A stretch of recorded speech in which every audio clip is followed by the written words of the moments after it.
happening, people?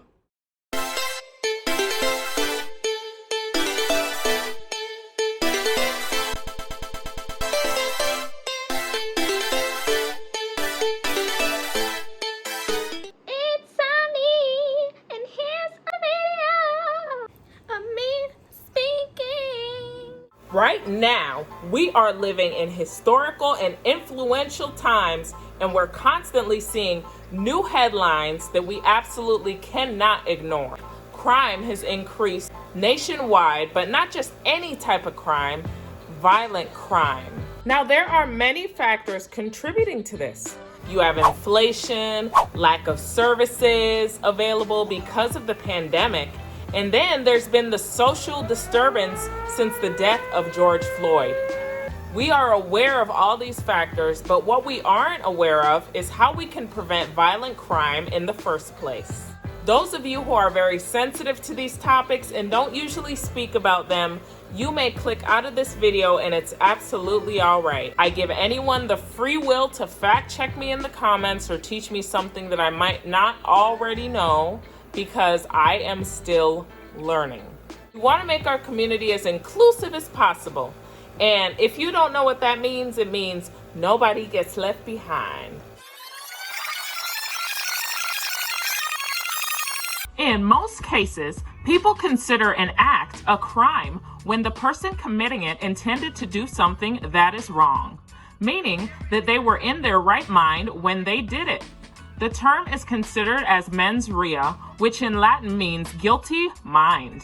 Those in the justice system use mens rea as a concept that states that people should be punished only if they acted in a way that makes them worthy for blame. In some cases, knowing whether a person intentionally participated in criminal behavior, knowing that it is against the law, or whether they did it unintentionally due to a mental illness, could lower a person's charges or even dismiss the charge itself. That is why it's so important to rule out mental illness at the beginning. According to Richard Rosenfield, a criminologist at the University of Missouri St. Louis, there is no connection between the spikes in murders and the political principles of a prosecutor. This means that there's no proof that giving offenders more prison time will keep people from committing crimes and vice versa. That's why the tough on crime approach isn't working. We need to see what's really causing this. What's missing when a convict enters the system? I'll be sharing the exact questions that are asked to offenders during their entrance into the system. So within 14 days, all inmates must receive the initial mental health screening that addresses certain issues, kind of like a generic set of questions about self-sabotage. And if they test positive, they put their results in their health records and pass it on to the next professional within 24 hours to do an evaluation. Are you scared? No. You should be. But get this, in order to find out if you have a psychiatric disability, it first of all needs to be based on a diagnosable mental illness. They call it the Brief Jail Mental Health Screen. It's free, it's quick, and it's brief. It's a powerful booking tool to screen incoming detainees in jails and detention centers for the need for further mental assessment. It was originally developed by Policy Research Associates with funding from the National Institute of Justice. When the BJMHS was first created, they did a study that included 10,330 detainees from 4 jails, 2 in New York and 2 in Maryland. After screening these groups, the BJMHS determined that 11% of incoming detainees would be referred for a further mental health assessment.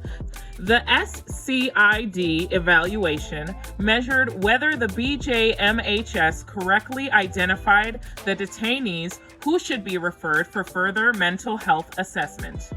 73% of males and 63% of females were correctly identified, making the BJMS the best solution to determine further need for mental health evaluation. The BJMHS process has been known to take less than 3 minutes and is an easy process for corrections officers to implement. The entire screen only consists of 8 yes and no questions. How crazy is that? The BJMHS also assesses any incoming detainees for the possibility of having any serious mental illnesses. Officers who administered the assessment say that it helped remind them to look for red flags in incoming detainees, almost as if it was a tool to help build some background info on what a mentally ill person might look like, as if everybody who's mentally ill acts and looks the same. Now, there are also scoring instructions for the assessment. This screening will only identify a need for incoming detainees to have the mental health assessment. It doesn't guarantee that a detainee has a mental illness or identify everyone with a need for mental health services. The screening also doesn't identify the specific illness that the detainee might have. Because the screening doesn't guarantee identification for everyone who has a need, there is room to make referrals. Even though a detainee passes their screening, their behavior could indicate that they need further evaluation, and that's when the referral comes in.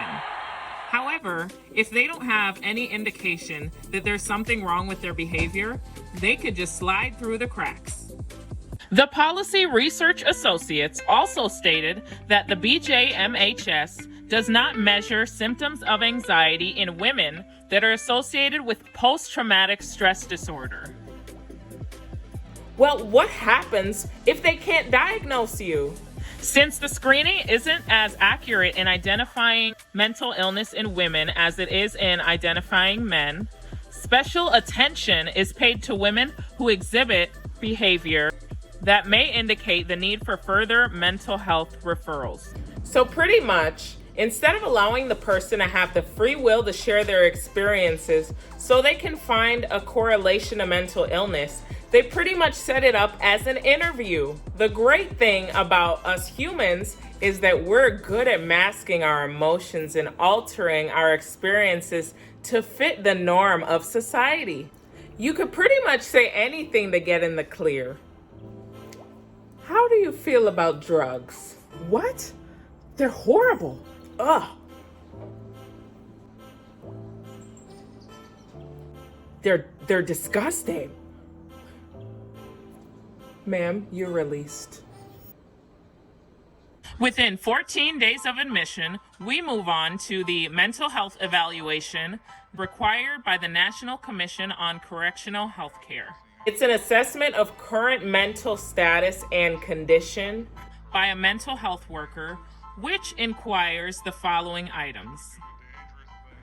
Number 1, do you have any history of psychiatric hospitalization or outpatient treatment? Now, we're not talking about head x-rays here. We're talking about if you've ever been questioned about your current state of mind. Now, number 2, have you had any current psychotropic medications? These include antidepressants, anti-anxiety medications, stimulants, and mood stabilizers. These are medicines used to treat various mental illnesses. For example, antidepressants are used to treat depression. And number 3, have the famous question, have you ever had any thoughts? This would increase the urgency for getting you any mental help. The next question is a question regarding substance abuse, any drug usage or alcohol usage. This draws the conclusion to addiction and the need for having an additional intervention. Number 5, have you had a history of expressively violent behavior? And I'm not talking about when the DoorDash guy delivers your order and it's the wrong toppings. I'm talking about if you've ever committed a crime or assaulted another individual based on your aggression. When a detainee is asked about their history of victimization due to criminal violence, it might draw ties to what type of environment they grew up in and what type of criminal influences they might have. However, it doesn't necessarily prove that their mental illness is due to these events. Then the detainee is asked, "You have any history of special education?" This question may come off as offensive. Someone who has been placed in special education could have been due to factors that they're unable to control. This question, again, doesn't necessarily draw ties to mental illness or a need for mental health services. Now, the second to last question detainees are asked is if they've had a history of cerebral trauma or seizures. Now, according to the National Library of Medicine, it's not even certain that having a traumatic brain injury increase the chances of an individual to have a mental illness. The last general question that detainees are asked is what their emotional response is to incarceration. Outlined by American psychiatrist Elizabeth Kubler-Ross, every detainee usually goes through 5 stages of incarceration. Now, the first stage can usually reveal ties to post-traumatic stress disorder. During denial, detainees may be in denial for their entire sentence. Prisoners might swing from certain emotions of rebellion or be in withdrawal and can't really believe that they're in prison. They might blame their situation on others, be aggressive towards the victim, and have trouble comprehending the seriousness of the consequence. The justice system sometimes mimics a kid in the candy store, trying different flavors, and they're not sure which one they're gonna get. Not just the fact that the process is too quick and requires that people that are mostly from poorer and uneducated backgrounds to articulate their answers, but it also could indicate false answers because how many of these people do you think really want to get help? They'd be better off passing their medical records around to see if there's any indication of a stereotypical mentally ill person. How many detainees didn't even get a chance to be evaluated within the system? Whose rights were taken away? How effective is this test when it's not proven to test for symptoms of anxiety or red flags in women? I mean, don't get me wrong. I'm not excusing criminals for their actions, and I definitely feel like they should have consequences, but how can we ensure this when they're either being falsely tested for mental illness or put through various ordeals within the system that don't necessarily help? What makes you think someone in prison would have the ambition and determination to change their life around? Why wasn't therapy and rehab services as easily accessible before the convict committed the crime? According to the Human Rights Watch of 2003, authors Sasha Abramsky and Jamie Fellner found the United States has 3 times more individuals with severe mental illnesses in prison than in psychiatric hospitals. I mean, these criminals are taught how not to be a threat to society, but they're not taught how not to be a threat to themselves. Now, the non-effective strategies of treatment include purely non-directive therapies. These are activities and treatment plans that are not specified to the individual. These include approaches like boot camps, and then after they find the mental illness in this individual, now they tell them, hey, you need to work off your debts. You need to get rid of that criminal inside of you by going out and doing some good old community service. Prison punishments, which include self-isolation, have been shown to permanently cause an effect of self-isolation for prisoners long term.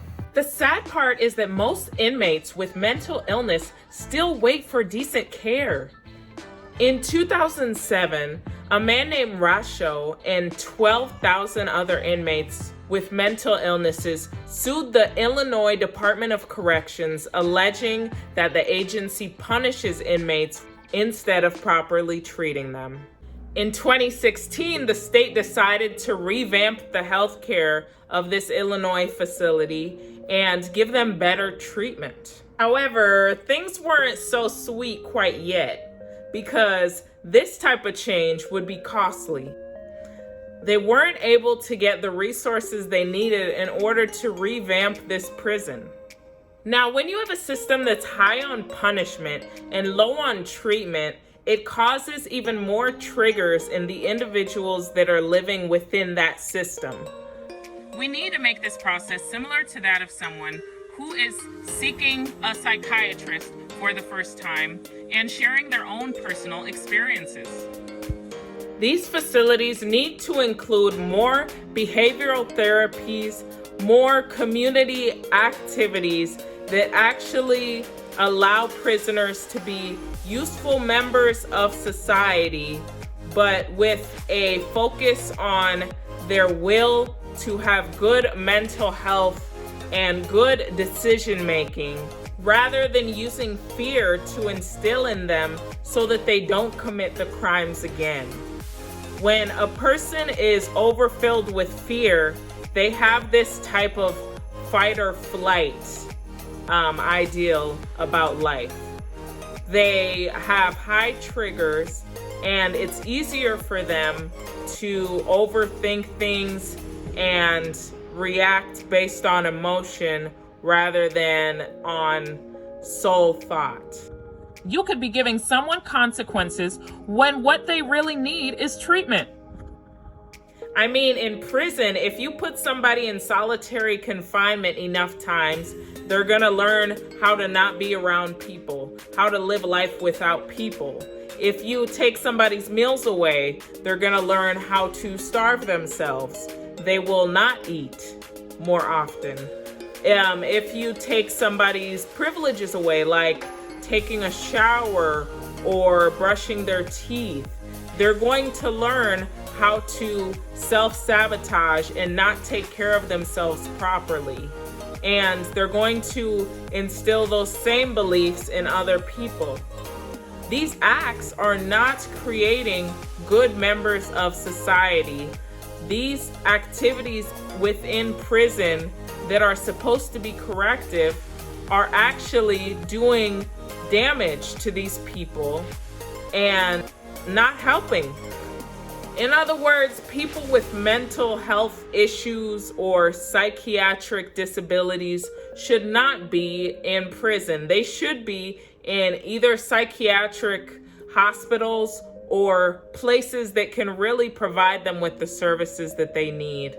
We want to squash these generational curses. We want to take these people out of the correctional facilities, bring them back to these grounds, and create good members of society, good-mannered people, well-mannered people, people who are obedient and who are determined and who have values. We don't want them to commit the crimes again.